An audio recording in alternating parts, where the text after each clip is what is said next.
This should make for an interesting comparison. Last week, I reviewed the Cambridge AXR100 stereo receiver, and I genuinely liked it, which is surprising considering how I've never really been a fan of Cambridge audio products. And that's because for the same amount of money, I have trouble recommending their gear over just about anybody else's. But then the AXR100 came along and it totally flipped the script because for $500, I feel like it's a very easy recommendation. It has good power behind it. I mean, yeah, we can legitimately question how they came up with those power figures, but in the real world, it has good, usable power behind it, and it has an easygoing, laid-back sound that makes it easy to recommend. And I knew going into it that a lot of people would want to know how it compares to my go-to recommendation for $500, the Iotavx SA3 integrated amplifier, which is going to be the focus of today's video. So why don't we jump on into it? Okay, so before I begin, I need to lay down one important disclaimer first, which is I am not going to go over the different features between these components, mostly because I already covered that information in my separate reviews of the Iotavx and the Cambridge. It took collectively over 40 minutes of my time, so the information is there if you want it. Feel free to just click on the description box, visit those reviews, and check it out there. So, having said that, here's how I want to approach this evaluation. I realize that there is a growing trend of individuals out there who don't want to be overwhelmed with a lot of info. Instead, you want somebody to make the decision for you. You want to be told what to buy. And I don't say that with judgment because I get it. There's a lot of excellent components out there for the money. All of them are justifiably well reviewed. And sometimes you just want somebody to say, no, this is what you should get. So for those of you who feel that way, I'm going to start things off by addressing you first by giving you a super short summary on how these two components stack up and which one is best for you. And for those of you who value more information, I will give you that in just a couple minutes. So first, here's my short breakdown. If you're looking for something in this range and sound quality is the most important thing to you, go with the Iotavx SA3. It is the better sounding unit between the two. And I say that because when you look at the different things that it does well, such as better integration between the treble, the mid-range, the bass, is a more balanced sounding unit. It's also more revealing, which means that when you listen to different recordings through the Iotavx SA3, you get to experience that recording more for what it really is, whereas with the Cambridge, it tends to homogenize the listening experience, meaning that everything sounds like it's coming more or less from the same studio. The Iotavx SA3 doesn't really do that to the same degree. The treble's going to be more expressive, more detailed. The mid-range is going to be more balanced sounding, arguably more accurate and tonally pure. And overall, you're just going to get better performance. You're just going to get a higher end sound.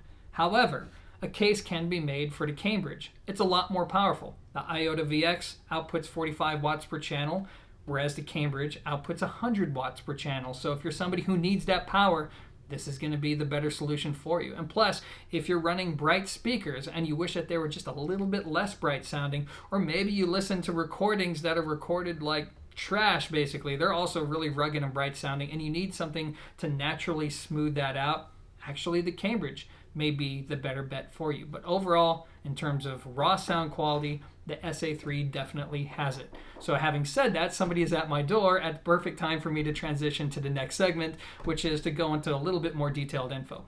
Let's do that. Okay, so that was actually DHL picking up some PMCs from my house. Anyways, back to the comparison. Even though I just made it sound like the SA3 borderline curb stomps the Cambridge, I think when you dive into more detail, that's not really the case, and I think the comparison is a lot more even. So let's focus on the Cambridge. I think there's a strong case to be made for it because not only do you get twice the output power out of just one box, which is going to be usable to a lot of people, but there's going to be that laid back, easygoing, warm character to it that I think is very appealing, especially to people who feel like they can't listen to the music that they love in their hi-fi because their hi-fi makes it unlistenable, which is so ridiculous, right? I mean, that's the exact opposite of how things should be. Our audio gear should serve the music, not the other way around, or at least in my opinion. And if you're somebody who's tired of feeling like you have to handpick what you want to listen to just because your system may make it sound like garbage, I think the Cambridge may actually be the better choice because it better serves that type of individual. Now, does it homogenize the listening experience a little in the process? Yes, it does. But I feel like that's a small price to pay for being able to just sit back and enjoy music in your collection. Now, let's move up to the Iotavx SA3. It still, though, is not a very fatiguing sounding amplifier. Yes, it is more revealing. It's not going to put the same band-aid over trashy recordings like, say, alternative rock that the Cambridge will.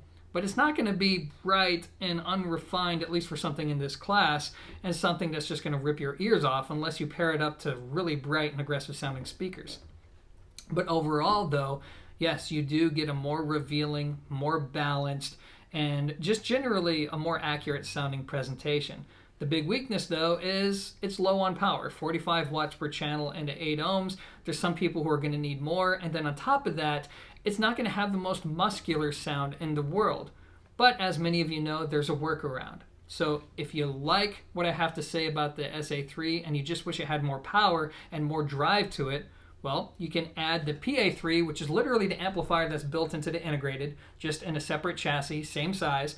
Once you connect it to them, that doubles the power into 100 watts per channel, and then you have the best of both worlds. It does change the balance a little bit, but you get the power, you get the same general sound, but not everyone wants to do that. Not everybody has an extra spare receptacle, whatever, in their outlet, right? You can't add another power cord without highly inconveniencing yourself. Or maybe you just don't want to have 2 units, and the whole point is to have a one-box solution. I get it, but at least there's a workaround.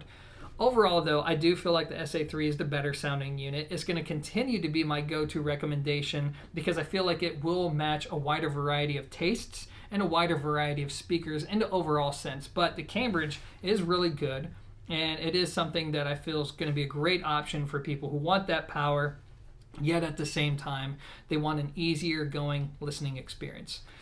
Anyways, guys, that is going to be my take on how these two stack up. Thanks for watching, and until next time, peace.